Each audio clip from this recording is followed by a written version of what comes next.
రైస్‌లోకి అదిరిపోయే fish fry gravy curry అనేది చేసి చూపిస్తాను. ఒకసారి ట్రై చేయండి. చాలా టేస్టీగా ఉంటుంది.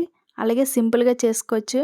ముందుగా అయితే ఇలా చేప ముక్కలు తీసుకొని శుభ్రంగా వాష్ చేసిన తర్వాత ఇందులో సరిపడా కారం, అలాగే కొంచెం సాల్ట్, అలాగే కొంచెం పసుపు, అలాగే ఒక స్పూన్ ధనియాల పొడి, ఒక స్పూన్ అల్లం వెల్లుల్లి పేస్టు, అలాగే కొంచెం గరం మసాలా వేసుకొని ఒక 2, 3 చెంచాలు ఆయిల్ వేసుకొని బాగా మసాజ్ చేసుకొని ఒక 5 మినిట్స్ పక్కన పెట్టాలి. అదేవిధంగా స్టవ్ పై ప్యాన్ పెట్టుకొని మనం నానబెట్టిన ముక్కలు కూడా వేసుకొని మీడియం ఫ్లేమ్లో బాగా ఫ్రై చేసుకోవాలి. మధ్య మధ్యలో కలుపుకుంటూ రెండు వైపులా కాల్చుకోవాలి బాగా. ఈ విధంగా చేసుకుంటే మనకి రైస్‌లోకి చాలా బాగుంటుంది. అలాగే ఫ్రై ఫిష్ తినే టేస్ట్ కూడా ఉంటుంది. రెండిటిగా కూడా యూజ్ అవుతుంది ఈ కర్రీ అనేది. వేరొక ప్యాన్ పెట్టుకొని అలాగే కొంచెం ఆయిల్ వేసుకొని కొంచెం జీలకర్ర, బిర్యానీ ఆకు, అలాగే 2 లవంగాలు, చిన్నది చెక్క కూడా వేసుకోవాలి, దాల్చిన చెక్క వేసి అవి కొంచెం ఫ్రై అయిన తర్వాత సన్నగా కట్ చేసుకున్న ఒక పెద్ద ఉల్లిపాయను కూడా వేసుకోవాలి. ఒక 4, 5 పచ్చిమిరపకాయలు కూడా వేసుకోవాలి కారానికి సరిపడాగా. అలాగే ఫ్రెష్‌గా పచ్చి కరివేపాకు కూడా వేసుకోవాలి. వేసి కొంచెం వేగిన తర్వాత ఇందులోకి సన్నగా కట్ చేసుకున్న ఒక 2 గాని 3 టమోటాలు గాని వేసుకోవాలి కర్రీని బట్టి. వేసి కొంచెం ఫ్రై అయిన తర్వాత ఇందులో రుచికి సరిపడాగా సాల్ట్ వేసుకోవాలి. సాల్ట్ అలాగే కొంచెం పసుపు కూడా వేసుకొని మూత పెట్టి మగ్గించుకోవాలి.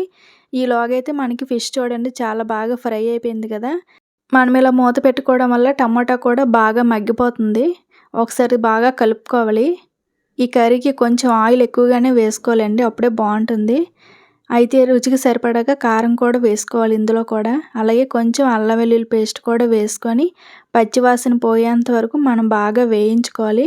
వేగిన తర్వాత ఇందులో కొంచెం ధనియాల పొడి, కొద్దిగా గరం మసాలా వేసుకొని ఒకసారి టేస్ట్ చెక్ చేసుకున్న తర్వాత కొద్దిగా చింతపండు కూడా వేసుకోవాలండి. చిన్న నిమ్మకాయ సైజ్ అంత చింతపండు వేసుకుంటే బాగుంటుంది. మీకు నచ్చితే వేసుకోవచ్చు, లేకపోతే స్కిప్ చేయొచ్చు. వేసి ఒకసారి బాగా కలుపుకొని మూత పెట్టుకోవాలి. ఆయిల్ అంతా పైకి వచ్చేంత వరకు ఈ విధంగా అయితే బాగా ఉడికించుకోవాలి మీడియం ఫ్లేమ్లో. ఉడికించిన దాంట్లో మనం ఫ్రై చేసుకున్న చేప ముక్కలు కూడా వేసుకొని ఒక 2 నిమిషాల పాటు మూత పెట్టి బాగా ఉడికించుకుంటే రెండు వైపులా తిప్పుకోవాలండి ఫిష్ని. అప్పుడు మసాలా అంతా బాగా పట్టి గ్రేవీ కర్రీ అనేది చాలా బాగుంటుంది. మీరు ఎప్పుడైనా ఈ విధంగా ట్రై చేయకపోతే ఒకసారి ట్రై చేయండి. అంతేనండి, సింపుల్గా ఫ్రై ఫిష్ కర్రీ అనేది చాలా ఈజీగా చేసుకోవచ్చు. మీరు ఒకసారి ఉప్పు అనేది చెక్ చేసుకొని సరిపోకపోతే కొంచెం వేసుకోవచ్చు. ఈ విధంగా అయితే ఒక 2 నిమిషాలు అనేది మూత పెట్టుకుంటే మనకి కర్రీ అనేది రెడీ అయిపోతుంది. ఇది వేడి వేడి అన్నంలో వేసుకొని తింటే చాలా బాగుంటుంది.